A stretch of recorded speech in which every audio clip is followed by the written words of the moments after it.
She was one wrong digit away from losing everything, one misplaced number away from burying her son. And she didn't even know it yet. It was 3:16 a.m. when Mira Chandler's world caught fire.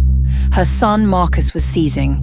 Not metaphorically, his small body convulsed against her chest while she screamed into the darkness of their cramped apartment, her phone clattering to the floor. His temperature had shattered 105 degrees. His breathing came in fractured gasps. She was watching her baby die in real time, and there was nothing, absolutely nothing she could do about it. Her hands moved on pure instinct, grabbed the phone, found the contact labeled Jordan New Number that he'd texted to her 3 weeks ago with his typical arrogance. No explanation, no apology for the 4 months of missed child support, just a new number because he'd lost his phone again. As if that mattered.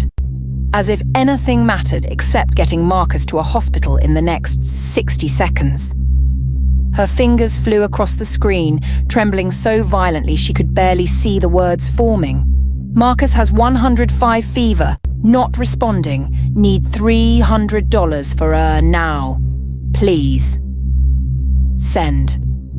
She was already grabbing Marcus's jacket, searching for her purse, calculating if she put it on her credit card, if the hospital let her work out a payment plan, if she sold something, if she robbed a bank, if she did literally anything, when her phone buzzed. One message. Who is this? How did you get this number? Terror crystallized in her veins. Wrong number. In her panic, in her desperation, in the chaos of watching her child deteriorate, she'd hit the wrong digit. She'd reached a stranger while her son burned alive. She typed back frantically, "Sorry, wrong person, emergency, don't respond." She blocked the number, called 911, waited for the sirens that would take an eternity to arrive, held Marcus's limp body and prayed to every god she didn't believe in, making promises she knew she couldn't keep.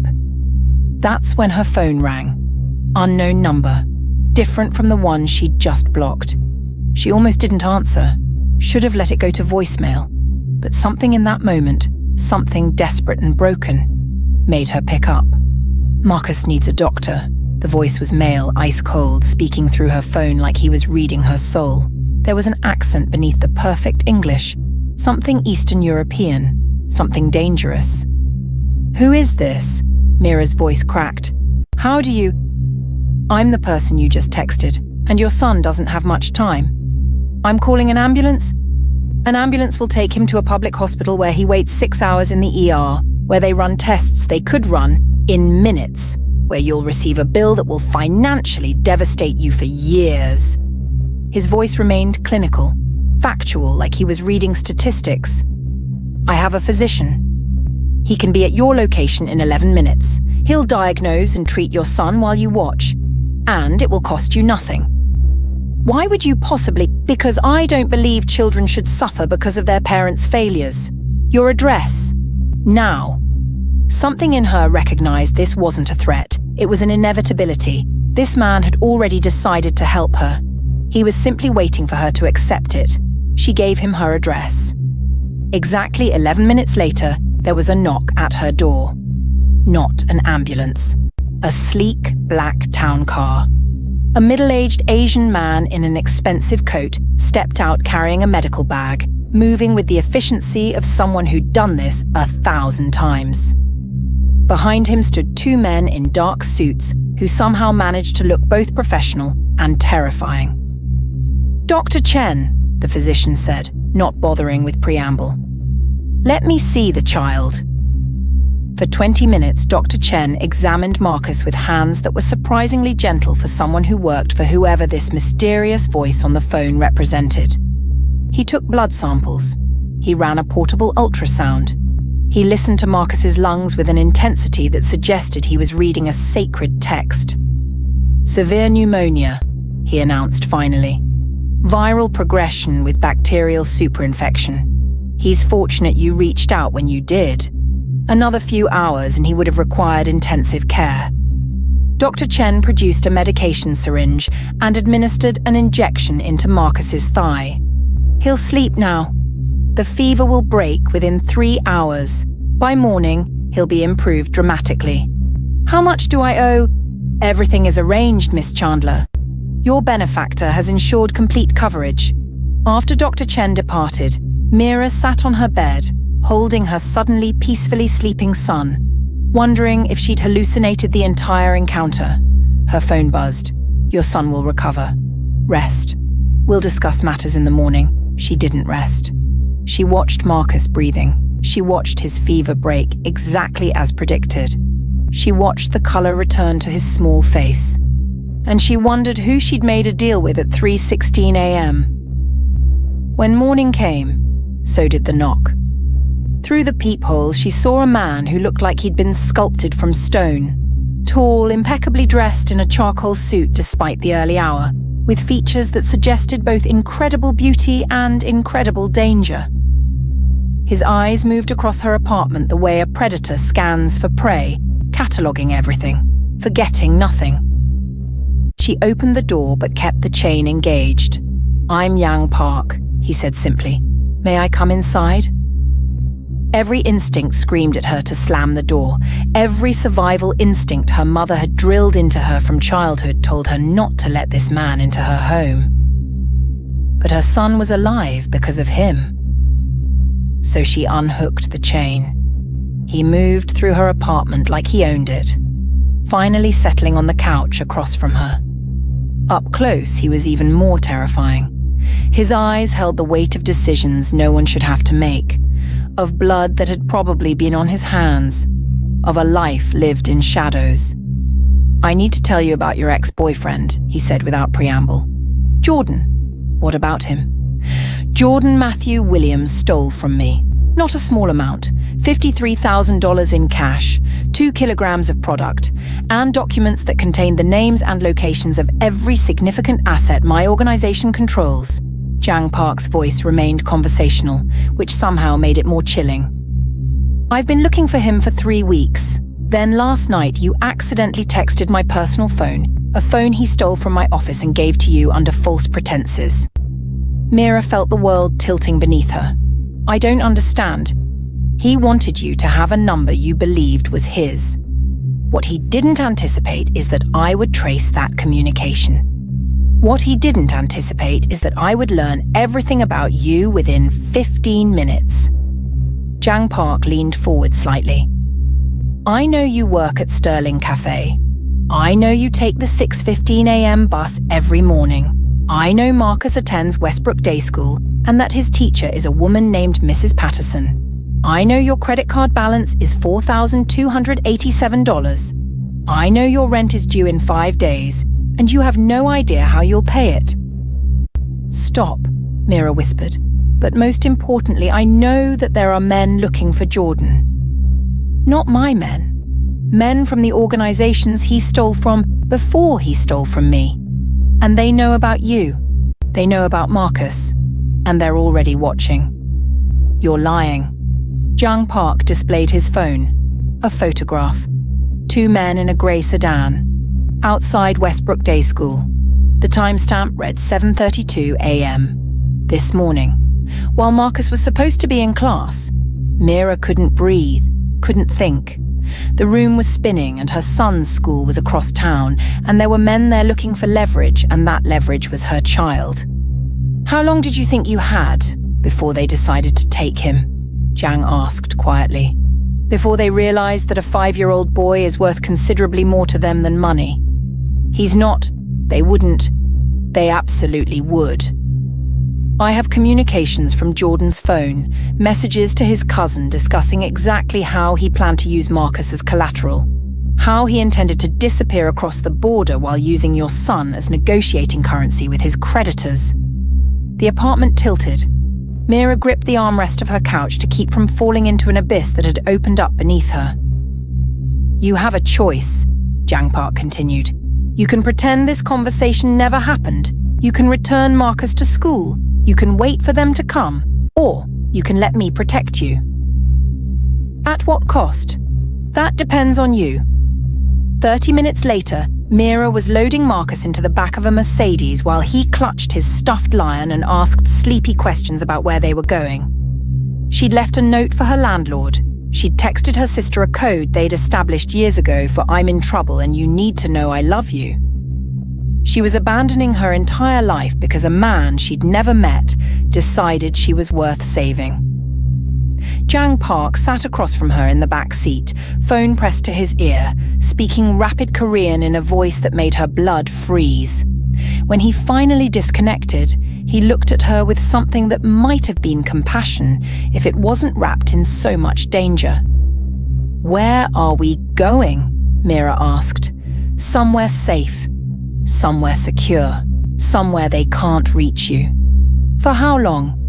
Until we find Jordan. Until this is resolved. And then what happens to him?" Jang Park's silence was the answer. They drove for 40 minutes before the gates appeared. Massive iron structures guarding a property that seemed to exist in another universe entirely. The house that emerged was something out of a fever dream. Modern, sprawling, with enough security infrastructure to withstand a small invasion. Men in dark clothing positioned at intervals, cameras tracking their every movement. This wasn't a home.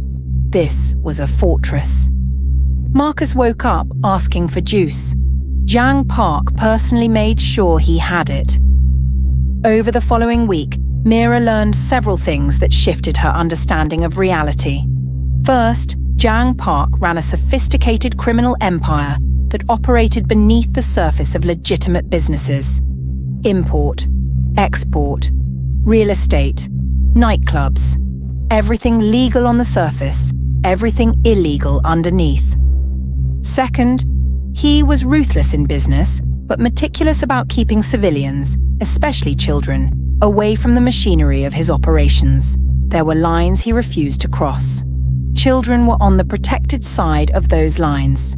Third, Jordan had stolen from multiple organizations, not just Jang's, which meant multiple organizations wanted him dead, which meant Mira and Marcus weren't just in danger.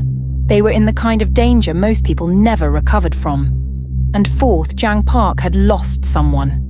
A sister. Years ago. Someone he couldn't save. And he decided that saving Mira and Marcus was as close to redemption as he could get. "Why?"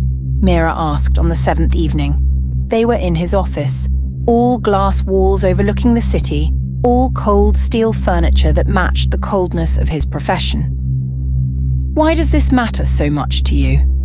Jang Park poured himself a glass of whiskey. He didn't offer her one. "Because I was too slow once. Because someone I should have protected became someone I had to bury. Because her child didn't survive the circumstances that killed her." He turned to look at her, and for a moment the armor cracked. She saw the cost of his decisions, the weight of lives that had ended by his hand, the scars that never fully healed.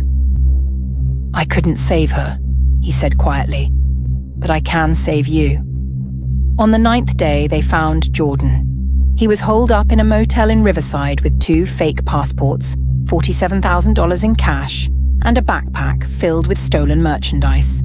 He was also holding a plane ticket to Mexico for 1 passenger. Marcus's name was on a list on his phone under the folder labeled Leverage. Jang Park's men apprehended him without incident. What they found when they searched his phone made Mira understand something fundamental about the universe, that evil wasn't always dramatic. It was often just casual. Ordinary men making ordinary decisions to destroy everything they touched. "Need the kid," the messages read. "Thompson won't even realize she's gone till I'm across the border. Kid's worth at least $200,000 to any of my creditors. Maybe more to the Koreans." That was all. That was the entire scope of Jordan's fatherhood.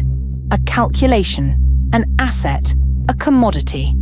Jang Park came to her with the information, and with a choice that seemed impossible.